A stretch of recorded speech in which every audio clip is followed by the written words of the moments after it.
I'm just so honored to be here. This is just such a beautiful conference. So thank you for having me, and thank you all for being here and making this happen. So my talk is accessing intuition to find your true self. And I just wanted to start by sharing, what is intuition? Intuition is our sixth sense. It's our birthright. We all have it. And I really look at intuition as something that every single one of us has access to. However, not all of us are really accessing it on a regular basis. And it's not something we look for. It's not something we reach for. It's all about receiving. It's about slowing down and really opening up to this inner wisdom.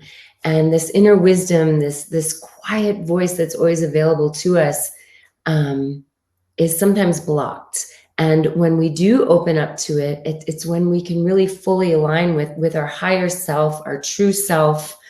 And it's just a beautiful journey, and one that I'm very much obsessed with. And I really have been, over the last several years, helping others to access their intuition. I've just found it to be such a beautiful journey. And one of the things that got me into this was what I like to call the dark night of the soul, but personally for me. And so I thought I'd just start to share a little bit about how I got so interested in just this simple thing of following our intuition to really access our true self. So for me, I had what I would call a dark night of the soul, probably about 10 years ago. I was in this relationship, and it was an extremely emotionally abusive relationship. And at the end, there was some physical stuff that happened, which eventually is what finally led me to leave. But we were living in Mexico on a sailboat. And I remember walking on the beach this one day, and I remember thinking, wow, I now get why women stay in abusive relationships.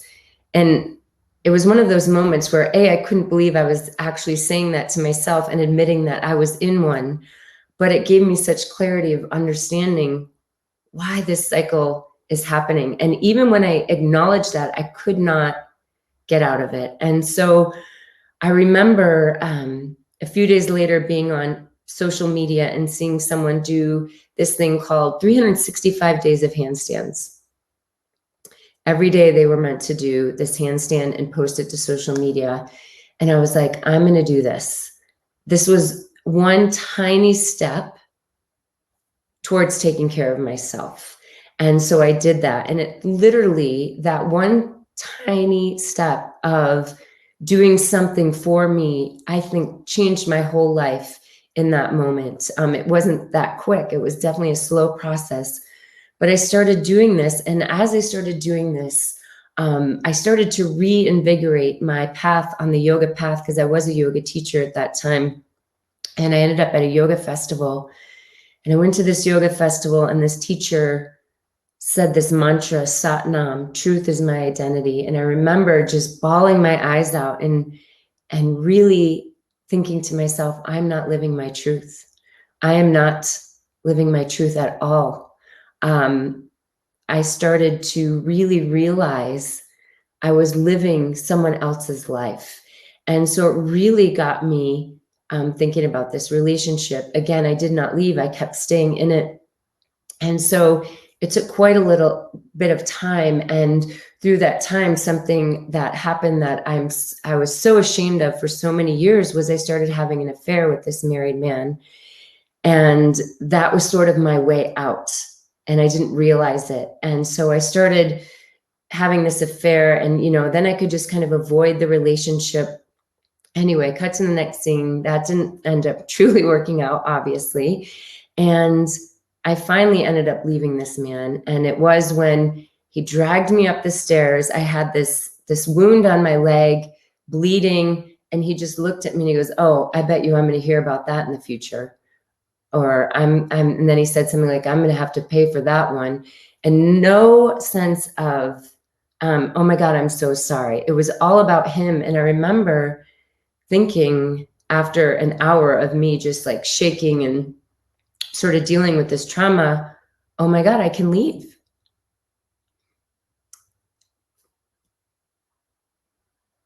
Sorry, I'm getting a little emotional here, but it was such a powerful moment because I didn't understand that I could leave.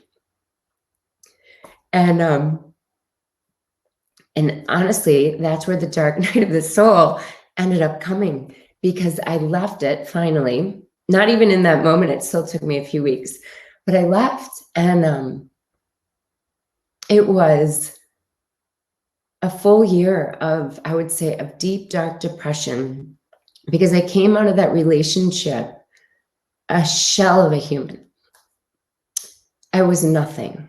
I had given everything to this person. And what I realized through all of this, through this beautiful depression, I think there's so much negativity around depression. And I found it to be really beautiful, not during it, but through the process and afterwards, and truly going through this dark nights, many dark nights. And the depression, what it brought up for me is that it really, really, truly made me have a hard look at myself, at my life. And what I realized was that this situation, this relationship, it was so much bigger. It was such a bigger healing that needed to happen.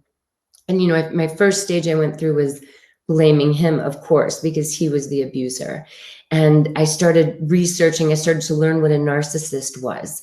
And then I started learning what empathy was. And then I'm like, oh my gosh, he's a narcissist. I'm an empath. And if you go on the internet and do any research on narcissists and empath, you can get caught down so many rabbit holes, which I did.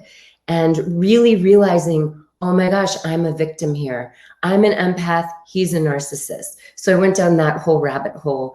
And it wasn't until I really started to take responsibility and be like, I'm not a victim. I chose that relationship. I chose to give my power away.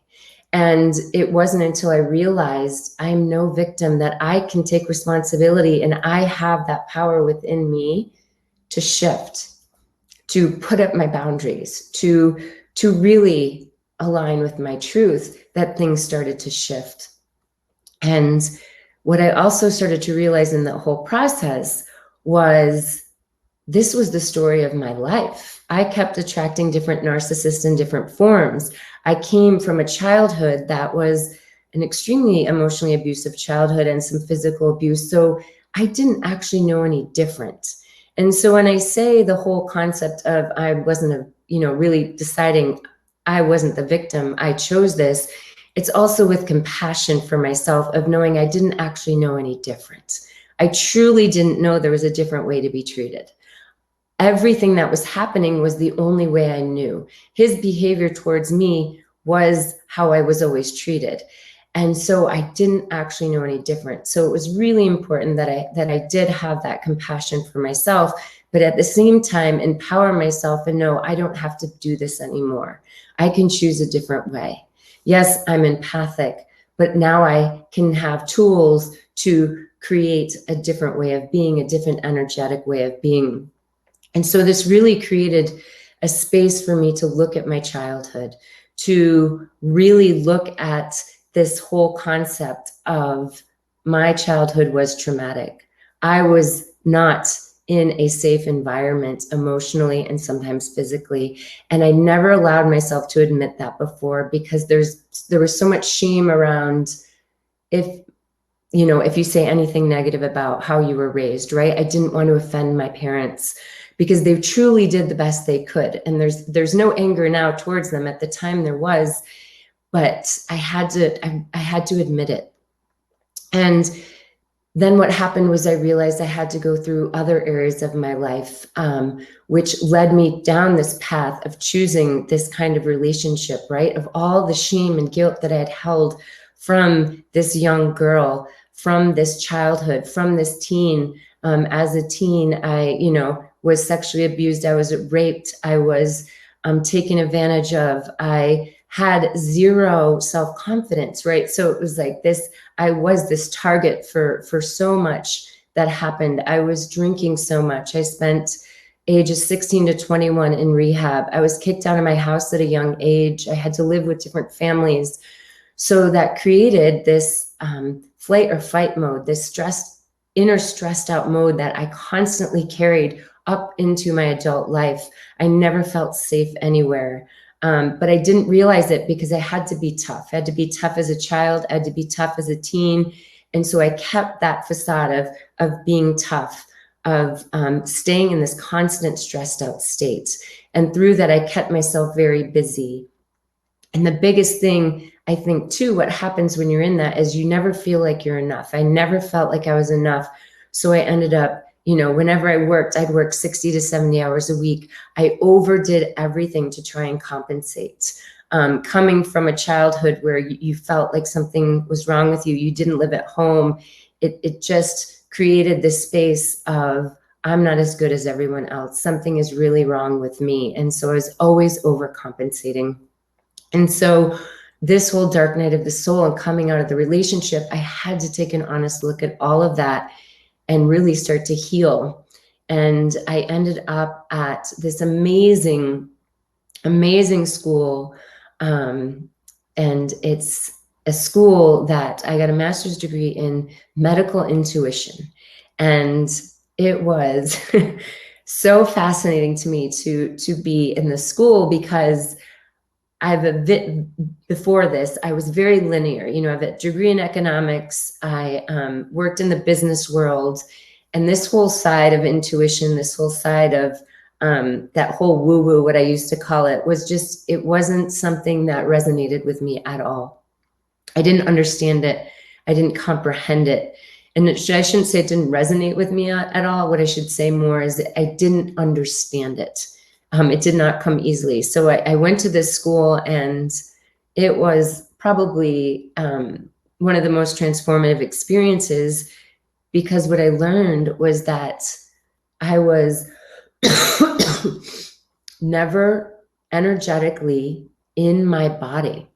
And so when you grow up in a traumatic childhood and you have all this stuff happen to you, as far as, emotional abuse or physical abuse or getting raped or any of this stuff, when you're constantly in an environment that's not safe, what happens is energetically you escape your body, A, as a survival to not feel all the pain and the emotions, and B, to make sure your environment is safe within you. What is my mom's behavior going to be today? So I was always energetically outside of myself, trying to find out if I was safe as a child. And this carried into my adult life. And what happened was I was constantly out of my body, not ever feeling safe. And so what was happening in that sense is I was easily invaded by other people's energy. And so when you learn about empathy, it's a lot of times about taking on other people's emotions. And so that's why it was so easy for me to be attracted to narcissism, because narcissism is a very similar issue, but just in a different form. So they take the power that you are freely giving away. So I was freely giving away all my energy to these other people, and especially in this last relationship, and freely doing it. So I didn't have to be within myself. And energetically, it was just a habit to be safe. I had learned how to do that. And so if, whoever I'm in the relationship with, and I say whoever, because it was one relationship that helped me change, but it was everything. If I'm around someone who's sad, I was sad. If I was around someone who's angry, I was angry. I couldn't separate my emotions from others. If I walked into a room, it was hard for me to have a one-on-one conversation because I'd pick up everything in the room because of all the trauma I'd had in my past. I didn't know how to just be centered within me. And what this also created was a dependency on everything else besides me, because I was constantly running from myself, constantly running from feeling pain, from feeling shame, from feeling I'm not enough, working as much as I can, partying as much as I can, finding relationships where I could give everything away. I never even had to be within myself and align with my true self, because the other person was always more important. whatever I was doing was always more important. And so through that school, I learned about all of this and learned how to get grounded in my energy, learned how to be in my body. And it was just so transformative. And what I learned was how to access my intuition. And one of the hardest things for me getting out of that relationship was, at the beginning of that relationship, every part of me knew something wasn't right. My intuition, which I didn't really listen to at all, was strong even at that time. It was telling me, no, stay away. I just went against all of it and just dove right in because I didn't know any different. And so really learning how to be in my body, really learning how to align with my intuition and listen to it has become so powerful. And I was not able to do that because I was so unsure of myself and I didn't know how. One of the amazing things too that started to happen on that journey was I started to go to India more regularly and really dive into yoga more fully. And it's through a lot of Kriya, which is this evolutionary action. It's part of the yogic path. I started to heal a lot of that trauma. And I think what happens was I didn't know how to heal from a lot of the trauma. I didn't know how to work with all the shame. I didn't understand how to work with a lot of the stuff that had happened, how to feel my emotions, how to deal with the pain.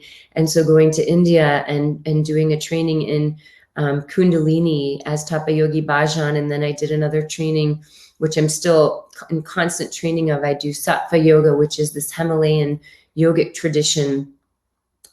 And so through the medical intuition and the yogic practices, I started to be able to heal from all this trauma and start to really expand energetically in my body and start to align with who I was, and really start to work with the smallest thing. I'm not enough. And it was taking over my life.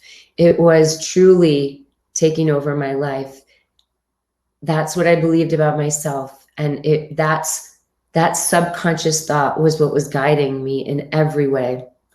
And so now what I do is I love to help others access their intuition. And when I say that, it's really embodying themselves and starting to heal from whatever trauma. Because, I read this, I forget her name, but this amazing book, and she talks about every single one of us has trauma. And so sometimes it's like we like to judge ourselves or criticize ourselves, like, oh, my life wasn't as bad as their life, or I don't deserve to be upset about that because there's other people who have had far worse. And I think for all of us, what we're dealing with is really big. If it feels big, it is big. And so now I really love to teach these teachings of intuition, of learning how to access that and using these yogic practices. And one of the things I started to look at was blocks to our intuition. What's keeping us from really listening to our inner voice, from staying strong in who we are. And some of the things that come up are, we are taught as a society that it is much better to be super busy. The idea of being busy is glorified. The more we do, the more we accomplish, the more we are, the more we are better humans. Like I used to think, once I do this, if I do more and more and more, I'll be a better person, or I'll feel better about myself. And it's actually the opposite. We feel better when we do less and we're just more in that state of being. And that's where we can access that intuition.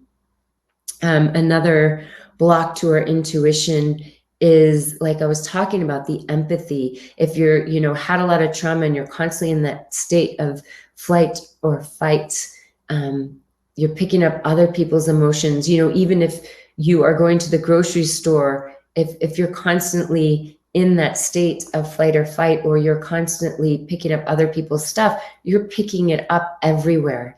And so sometimes you don't even know what's yours and what's someone else's emotions. And that's really key, especially in a close relationship, right? If they're angry, then all of a sudden you're angry, and then you're like, wait, am I angry? Whose anger is this? And this year I found, especially with so much trauma going on worldwide, if any of you experience that empathy or feel you're empathic, this is a year where we're picking up so much stuff that's not ours. And so the more we can clear out all that's not ours, the more we can align with what is ours. And that's a really big block to our intuition, because we can be taking on a lot and really not even understand what's ours and what's others.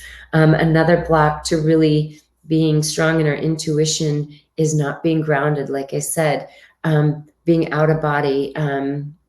When you've had a lot of trauma, like I had a lot of trauma, I was constantly energetically out of my body. Getting grounded, still to this day, I have to work on it on a daily basis, because my habit is to leave my body energetically. I actually personally would have a lot of out-of-body experiences, because anytime I was triggered, I would be out of my body. I've had, moments where I'd be looking at myself from the ceiling because of all the trauma I'd had. I didn't even understand how to be in my body regularly. So being grounded is so super important. When we're not grounded, it's really hard to listen to ourselves, to really align with our truth and our highest self. The other thing that gets in the way, fears and insecurities. So when we're living from that place of insecurity, when we're living from those places of fear, it's really hard to listen, because that counteracts our intuitive voice, our intuition. The last thing I wanted to mention when we talk about a block to really accessing our intuition is our feminine side. And we are, so many of us in this society, especially the Western culture, we move more in the masculine side. And the more we can balance, and I'm not saying move more so you have more feminine, what I'm saying is really come into that beautiful balance of masculine and feminine. And that's where we truly can become aligned with our highest self, our true self, and start to really move into that intuitive nature that's available to all of us. That go, go, go mentality, that's more masculine. It's important to have that drive, but it wants to be balanced within our systems. So I also wanted to share with you 3 easy ways to start accessing that intuition.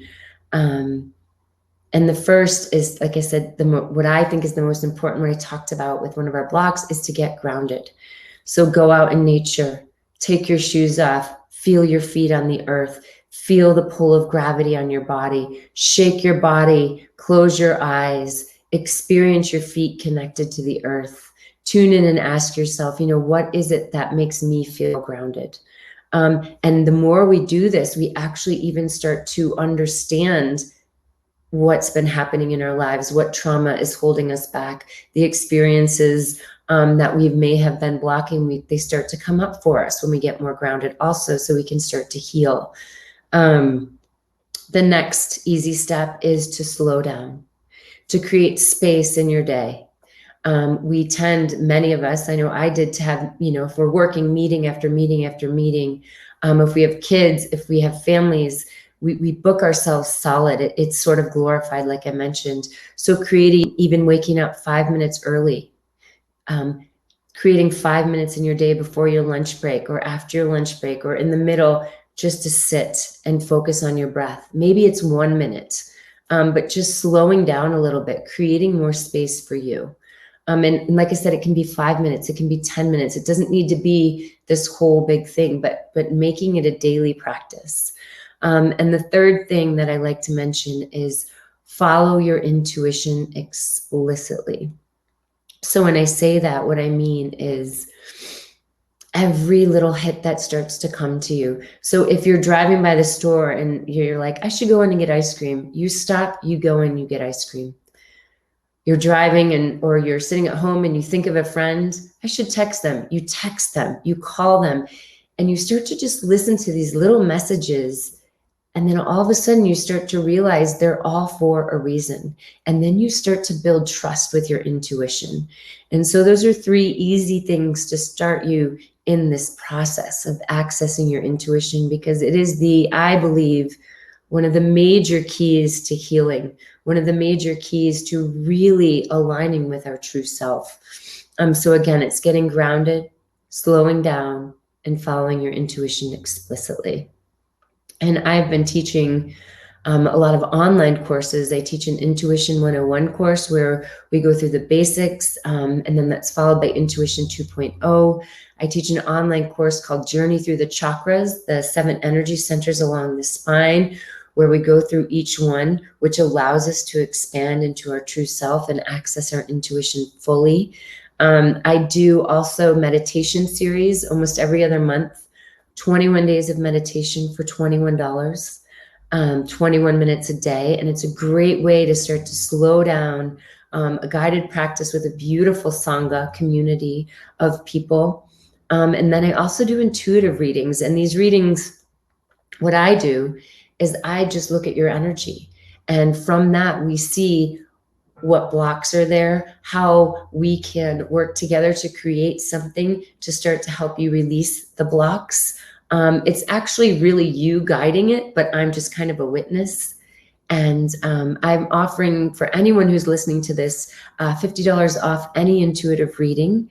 They're just such an amazing experience. Each one's so individual, and they are really a beautiful experience to sort of really see yourself from this whole different perspective, because I go into the subconscious. We see the subconscious.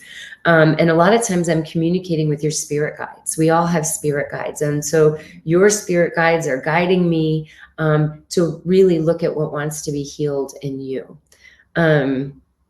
So yeah, this has just been the most beautiful journey of for me, which started as a really dark night of the soul that really led me to the most beautiful light. And I just wish for all of you that you also are able to move into this beautiful light if you're not already. And I would love to hear from all of you. If you have any questions, please feel free to reach out. And again, I'm just so honored to be here with this She Is Me conference. I just love what's happening when women come together and share our stories. And I really appreciate you all taking the time to listen. Sending everyone so much love, and I look forward to hearing from all of you and also to listening to all of your stories.